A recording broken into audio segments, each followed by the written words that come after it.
Bonjour, je suis Josias Kéré, je suis ingénieur financier de formation.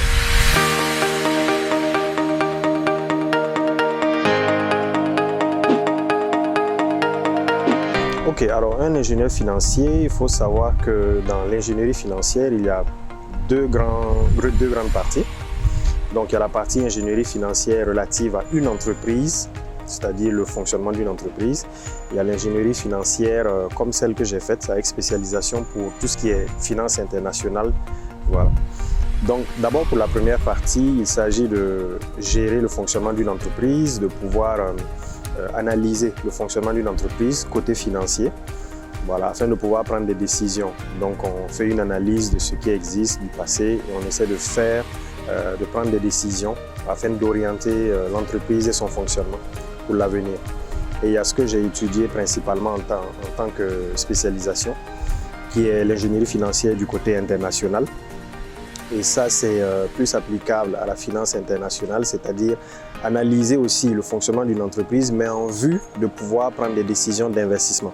C'est-à-dire, par exemple, analyser les bilans, les comptes de résultats d'une entreprise, le fonctionnement d'une entreprise, son domaine, son potentiel, afin de voir si c'est intéressant de miser dans cette entreprise-là, c'est-à-dire littéralement acheter des actions, prendre des participations dans cette entreprise, afin de pouvoir justement gérer un capital et le faire fructifier.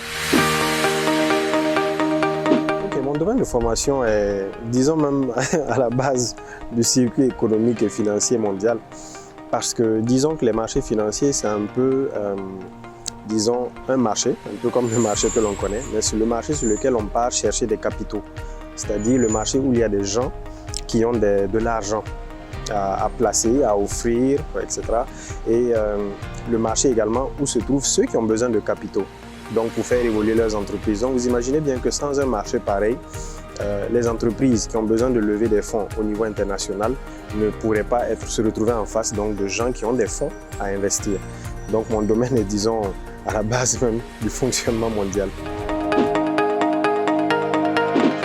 Donc concernant les débouchés, je peux dire que l'ingénierie financière, il y a vraiment deux grands pôles. Donc il y a l'ingénierie financière qui s'applique à l'entreprise, au fonctionnement de l'entreprise. Il y a l'ingénierie financière plus axée côté international, ce que j'ai fait. Donc, pour la première partie, je pense qu'on devient ingénieur financier d'entreprise. On fait des livres comptables, des bilans, des comptes de résultats prévisionnels. On analyse aussi le fonctionnement de l'entreprise. On essaie vraiment d'optimiser le fonctionnement de l'entreprise. Et dans la deuxième phase, ce que moi j'ai fait, il y a plein de métiers, plein de débouchés dans le domaine des marchés financiers, tout ce qu'on appelle bourse, trading. Il y a aussi une partie où on peut s'orienter côté informatique, donc pour développer des outils d'aide à la décision, parce que dans les études, on fait beaucoup d'informatique. Donc je peux dire que c'est à peu près les débouchés vers lesquels on peut s'orienter. La formation que j'ai suivie, c'est une formation d'ingénierie financière avec spécialisation en marché financier.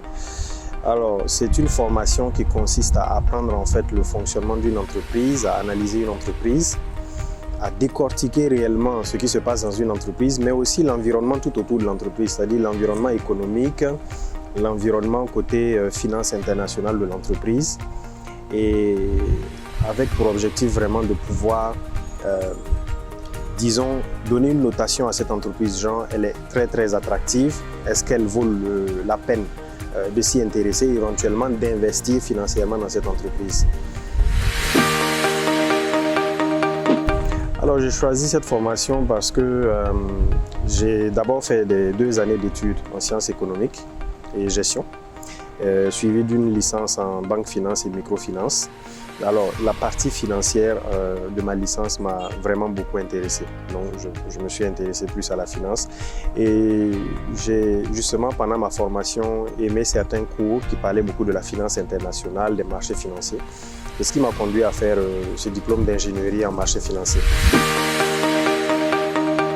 Donc le diplôme de licence, c'est un diplôme qui donne en quelque sorte un grade de technicien, c'est-à-dire quelqu'un qui est informé dans un domaine précis. Moi, par exemple, dans mon cas, j'ai fait une licence professionnelle plutôt qu'une licence classique.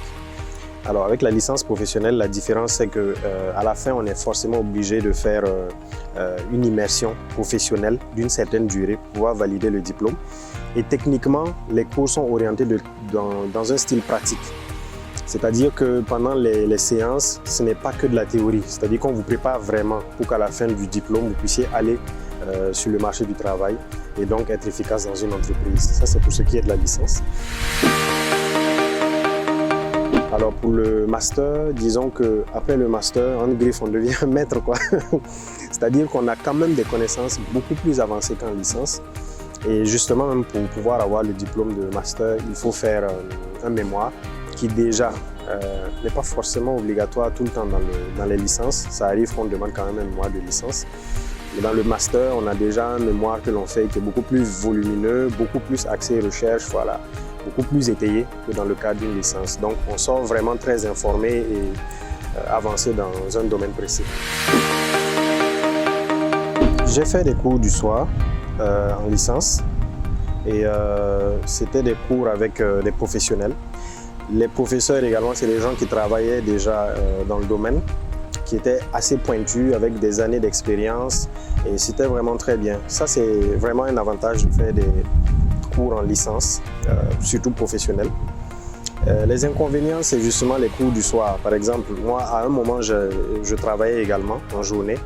Donc, travailler en journée, finir à 16h ou 17h, rentrer rapidement, se préparer pour être en classe à 19h, pour rester éveillé et concentré jusqu'à 21h30. À la longue, ça peut être usant. Mais bon, quand on aime ce que l'on fait des deux côtés, je pense que de toute façon, il faut apprendre à faire des sacrifices. Le master, lui, c'était en cours du jour. Et justement, je n'avais que ça à faire.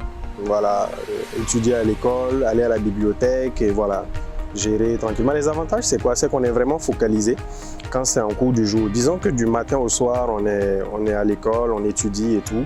Et bon, c'est la nuit qu'on essaie de réviser, les week-ends également à la bibliothèque. Ça fait qu'on est vraiment focalisé, donc je pense qu'on est beaucoup plus performant. Voilà, on est beaucoup plus performant. Comme inconvénient, je pense qu'il n'y a pas d'inconvénient réel à part le fait que bon, on ne puisse pas vraiment avoir la possibilité de faire autre chose à côté. Mais je pense que bon, quand on est à l'école, il faut vraiment s'y consacrer aussi et c'est juste un temps qui passe. Mon appréciation sur le privé, c'est que je pense que c'est vraiment orienté et fait pour des gens qui veulent se concentrer et il y a vraiment un suivi derrière. C'est-à-dire qu'en général, on n'est pas une foule d'étudiants dans le privé en général. Et les cours sont vraiment plus axés, les professeurs sont plus accessibles. Ils ont vraiment plus de temps de se consacrer aux particularités des étudiants, aux soucis des étudiants, aux questions des étudiants, parce qu'ils ont juste une poignée d'étudiants à gérer et pas des centaines, voire des milliers. Donc je pense que ça, c'est vraiment un des plus grands avantages de faire le privé. Concernant le public, je pense que l'avantage du public, c'est vraiment on apprend à se battre, quoi. C'est-à-dire qu'on est en griffe dans une jungle où il y a peut-être des centaines d'autres étudiants, des milliers. Des fois, il y a des quotas, donc on est vraiment obligé de se surpasser. L'inconvénient aussi découle de là, c'est-à-dire que si on n'est pas vraiment concentré dans le public, si on n'est pas vraiment investi, c'est assez difficile de se retrouver. Beaucoup d'étudiants arrivent dans le public et puis, en général, par exemple, dans les universités, les grandes universités, ils arrivent et puis sont totalement perdus parce que, venant généralement, par exemple, du bac, voilà, on arrive à l'université, il y a des milliers d'autres personnes, les cours, on n'entend pas forcément bien, etc. Donc, je pense que ça, c'est vraiment l'inconvénient principal du public. Les études à l'étranger, c'est formateur. C'est vraiment très intéressant. Bon, moi j'ai été à Saint-Louis au Sénégal. C'était très intéressant. Enfin, c'était fait de telle sorte qu'on puisse vraiment être concentré dans les études parce que c'est une université qui a été construite à l'écart de la ville, voilà, un peu isolée. Et on étudie, on dort sur place. Voilà. Donc c'était vraiment axé sur travailler, étudier, travailler, étudier. C'était principalement ça l'avantage. L'inconvénient, c'est que on se retrouve très vite dans une situation de burn-out. Voilà, et c'est assez compliqué d'en sortir. Et j'ai aussi étudié à Paris, en France. Alors, moi personnellement, bon, j'ai eu une expérience un peu différente en général des autres personnes qui arrivent en France parce que moi, je suis déjà arrivé stressé parce que je savais que je partais faire des études assez compliquées. Voilà, donc je suis arrivé stressé, je n'étais pas réellement impressionné par ce qui impressionnait tout le monde.